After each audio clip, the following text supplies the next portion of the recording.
Fala comigo, seus fuleiros! Gente, tudo bem com vocês? Comigo está tudo ótimo e eu acho que com 95% da população brasileira e deve estar agora comemorando, se divertindo com seus amigos e suas famílias, certo? Porque a seleção brasileira hoje sim, fez o melhor jogo entre os três da Copa do Mundo.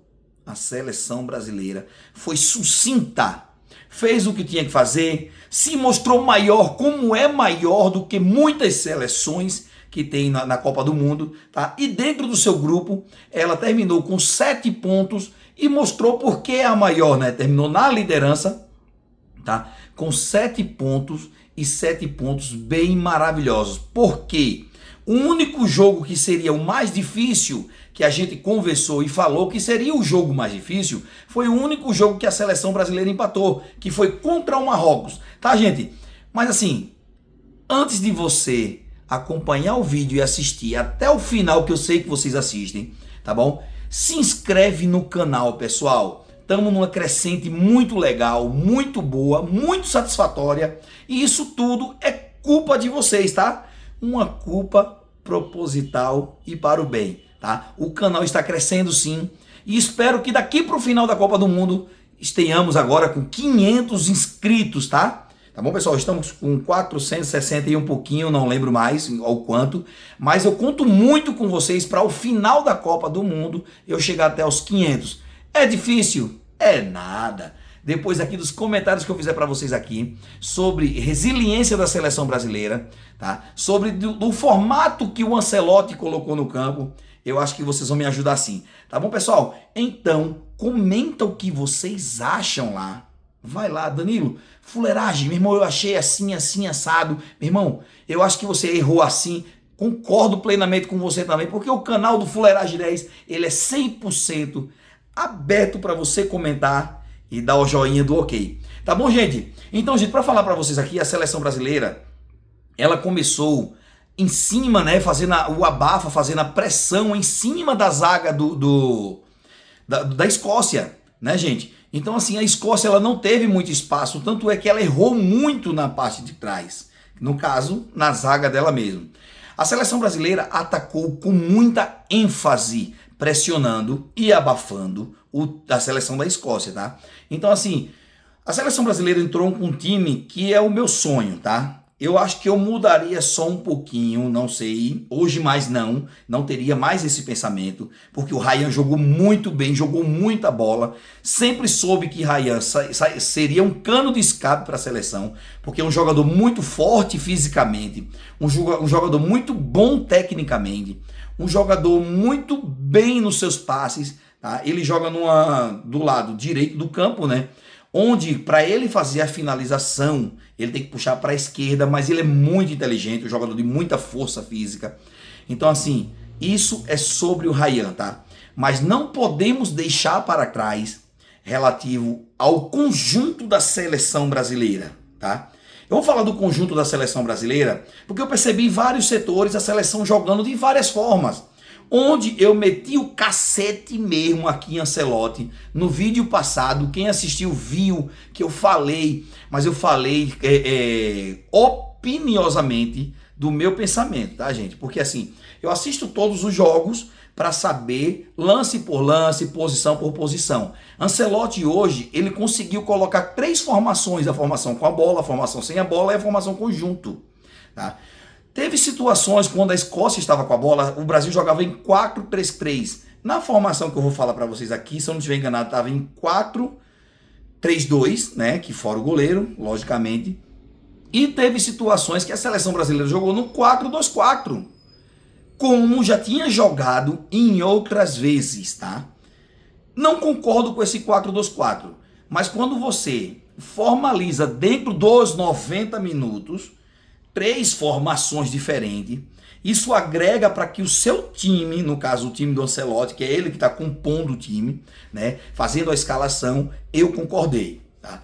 Então, assim, quando você analisa o jogo em si, você vê que a seleção brasileira, ela abordou toda a situação do ataque com o Vini Júnior, né, Matheus Cunha saindo um pouco de trás, né, porque vamos dizer que jogou Vini Júnior e Ryan na frente, E o Matheus Cunha saindo um pouco de trás do meio para frente, que é como ele vinha jogando na seleção relativa aos amistosos, tá, pessoal? Então, assim, se você analisar direitinho, o Matheus Cunha, quando ele sai da parte do meio, sentido o ataque, os pontas que seria Vini Júnior e Ryan abriam um pouco mais para as alas e o Matheus Cunha infiltrava no meio, era onde conseguia fazer a falha e fazer o abafa dentro da zaga da seleção escocesa. Tá, gente? Onde Matheus Cunha joga, se você tiver a opção, ficaria Casimiro do lado esquerdo, é o famoso triângulo de meio campo, tá? Quem acompanha bastante futebol sabe o que é que eu tô falando. O triângulo de meio campo é o que Ancelotti fez hoje com a bola e sem a bola. Colocava os dois pontas fechando pelo meio e os dois volantes fechando, abrindo pelas laterais, pelas alas, para ser bem sincero, tá? Tanto é que na primeira pressão que o Brasil fez, quase tem uma situação de gol e na segunda, Vini Júnior faz o gol com uma linda, um aperto, né, vamos dizer assim, do Ryan conquistando a bola, ganhando a bola, toca para Vini Júnior, ele e o goleiro, Vini Júnior gelado, vamos dizer assim, eu estava numa preocupação de fazer aquele gol, né? Se é outro qualquer jogador, chutaria a bola de primeira para tentar fazer o gol, acho que o goleiro pegaria, mas Vini Júnior fez diferente. Ele recebeu a bola com uma preocupação danada, limpou para sua perna direita, o goleiro se estabacou todinho e Vini Júnior fez o seu primeiro gol aos 7 minutos do primeiro tempo. Isso que eu falei relativo à pressão, tá? Toda a seleção que começa pressionando o seu adversário conseguiu sair na frente e soube se sobressair, tá? Relativo às diversas, tá, gente? Então, assim, o primeiro gol foi muito legal porque, assim, o Ryan conseguiu roubar a bola, tocou para o Vini Júnior, ele limpou do goleiro, fez o gol. Já o segundo gol, não vou falar nem do gol que foi inválido, tá, pessoal? Que para mim seria um golaço também, tá? Para mim o jogo foi muito bom hoje, então não tenho o que falar não. Então, assim, o Ryan consegue roubar a bola, né? Tenta tocar para o Vini Júnior, a bola resvala do zagueiro, mais uma falha da zaga por causa do abafa.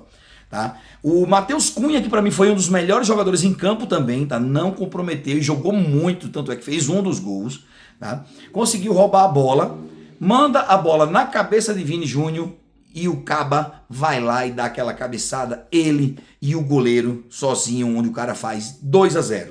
Eu não vou mentir para vocês não, tá, gente? Eu critico pra caramba o Vini Júnior, tá? E é que nem eu já falei para vocês, eu não sou aquele cara de chegar e ficar bajulando o jogador. Eu sou sincero e objetivo, tá? Eu vou chegar aqui, a fuleiragem que não sei o que, não, irmão, não tem, não vem com esse quá não pra mim não, tá bom? Então, assim, o segundo gol também foi um gol muito percorrido, coletivo, que na minha opinião, todos os gols foi muito coletivo, tá? O Matheus Cunha deu aquela bola lá na cabeça acho que não foi o Matheus Cunha, não. O Matheus Cunha conseguiu dar o carrinho na bola, verdade, tá? Conseguiu dar o carrinho na bola. O Bruno Guimarães cruza a bola na cabeça do Vini Júnior, o Vini Júnior cabeceia pro gol. Segundo gol do Brasil. É isso, gente. E o terceiro gol do Brasil, né? Deixa eu dar uma olhadinha aqui, tá, pessoal? Porque a cabeça do nego velho aqui não pensa muito mais não, mas vamos lá. O segundo gol do Brasil, né, foi aos 45, que nem eu falei para vocês, o Bruno Guimarães cruzou a bola na cabeça do Vini Júnior e o Vini fez o segundo gol, tá? Aos 45. O Brasil acaba o primeiro tempo, né? Muito melhor. A Escócia não é uma boa seleção, mas de uma coisa eu tenho certeza, não é porque a Escócia não é uma boa seleção que o Brasil tinha que fazer o dever de casa, como fez, tá? Mas fez e bem feito, jogando bola, situações que eu nunca mais tinha visto o Brasil jogando tão bem como jogou hoje, tá, gente? Sendo sincero. Então vamos lá, volta para o segundo tempo, né? E aos 60 minutos, tá? Aos 60 minutos tem aquela situação que o Bruno Guimarães tinha a possibilidade de chutar a bola em gol, não foi fominha, tá? Não foi fominha. Dá aquele passezinho na pequena área, onde o Matheus Cunha vinha chegando e só faz chutar pro gol. Todo bom camisa 9, todo bom jogador, ele vai saber se posicionar na grande ou na pequena área para receber a bola na melhor posição e chutar a gol. Se vai ser gol, paciência, tá bom? Se não vai, é outra história. Mas ele tem pelo menos que se posicionar bem, né? Já vamos em 10 minutos de vídeo aqui, pessoal. E agora tá minha garganta tá seca. Peraí, deixa eu tomar um chazinho de boldo aqui, viu? Esse chazinho de boldo, pessoal, é para comemorar a vitória do Brasil, tá bom? Em plena quarta-feira, né? Quarta-feira de futebol, a gente tá aqui falando sobre futebol, sobre a seleção brasileira. Então, gente, aos 60 minutos, né, o Bruno Guimarães também não foi fominha. Ele poderia ter chutado a bola antes de entrar na grande área. Quando foi entrando, que teve a possibilidade, ele deu o passe bem curtinho no pé direito do Matheus Cunha, onde ele guardou e hoje vem sendo um dos artilheiros atrás de Vini Júnior, né, que Vini Júnior está com mais gols do que ele em tão poucos jogos, tá? Vini Júnior já é o terceiro jogo de Vini, ele já marca nos 3 e tem possibilidade de pegar grandes ou pequenas seleções no próximo jogo, que é o 16avos, né? Não é mais oitava de finais, pela questões de ter mais jogos, mais seleções, tá? Que era uma coisa que não era normal. Quando acabaria a fase de grupo, já entraria as oitavas de finais, tá? Hoje não é mais oitava de finais, hoje é 16avos, para depois entrar as oitavas, depois entrar as quartas e as semis, tá, gente? Muita gente que acompanha aqui o canal Fuleiragem 10, que não imagina mais ou menos, o foco do canal é para falar e abrir mais o seu olho relativo à seleção brasileira e sobre os times daqui de São Paulo que eu falo para vocês, tá bom, gente? Então, assim, Matheus Cunha faz o terceiro, entra a lenda brasileira, o maior artilheiro das seleções, que se chama Neymar Júnior. Comemorei pra caralho quando o cara entrou, sendo bem sincero. Queria ver muito ele em campo, não vou mentir a vocês. Quem me tem no Instagram aí sabe que eu já postei lá quando ele foi entrar, comemorando pra cacete, entendeu? E assim, eu não vou mentir não, eu queria pelo menos um golzinho dele hoje, mas tá bom. O cara entrou aos 30 minutos do segundo tempo, jogou 15 minutinhos, mais ali 21 minutos ele jogou.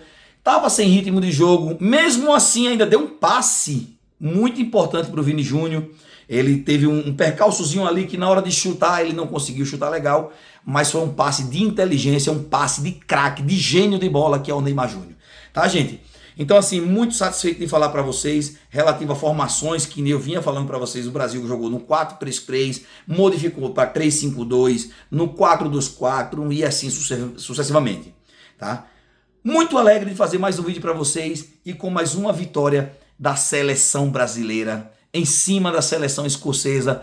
3-0, passamos de fase como líder, tá? Como líder, é isso aí. Então vamos esperar o nosso próximo adversário para saber com quem o Brasil vai jogar. Então, simbora, que eu tô aqui para fazer mais vídeo para vocês. Então, gente, não se esquece de inscrever no canal, ativa o sininho das notificações. Comenta o que você quiser lá, o canal é livre e aberto para vocês, tá bom? E compartilha para todo mundo, tá bom, pessoal? Então para vocês um cheiro no coração e valeu!